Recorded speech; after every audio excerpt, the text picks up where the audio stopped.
మళ్ళీ చెప్తున్నా, సాక్షి వాళ్ళే బాగా రాసుకోండి. సీసీ కెమెరాల కోసం కడపలో ధనిక వర్గాలను చందాలు అడుగుతాం. దీంట్లో రెండో అనుమానం లేదు.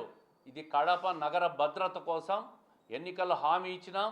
2017-18లో నా సొంత నిధులు 50 లక్షల రూపాయలు ఖర్చు పెట్టి సీసీ కెమెరాలకు ఇచ్చినా నేను. ఈరోజు సాక్షి వాడు ఒక 5-10 మంది నన్ను దుష్ప్రచారం చేస్తే మేము భయపడతామనుకుంటానువా? భయపడే క్వశ్చనే లేదు.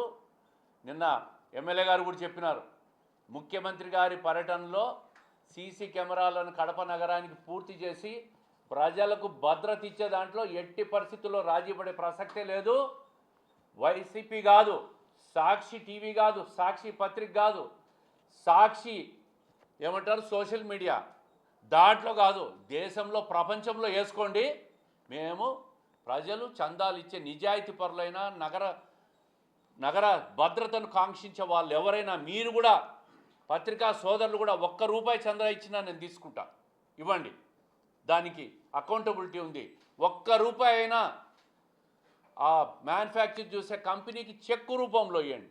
ఎక్కడైనా ₹1 నేను క్యాష్ రూపంలో తీసుకున్నా, ఎవరికైనా అన్యాయం చేసినా మళ్ళీ నేను రాజకీయాల్లో ఉండను.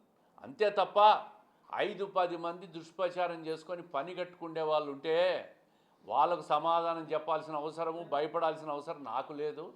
నేను మంచి పనులు చేసుకుంటా ముందుకు పోతూ ఉంటాం. మేము అనుకునేది చేసుకుంటా ముందుకు పోతాం. కడప జిల్లా అభివృద్ధి, కడప నగర అభివృద్ధికి మేము కట్టుబడి ఉన్నాం. కడప భద్రతకు కడప ఎమ్మెల్యే కట్టుబడి ఉంది కాబట్టి ఆమె కూడా సీసీ కెమెరాలు ఏర్పాటు చేస్తామని చెప్పి గట్టిగా మాట్లాడింది. ఎస్, సాక్షి ఏం కావాలంటే రాసుకోపోండి.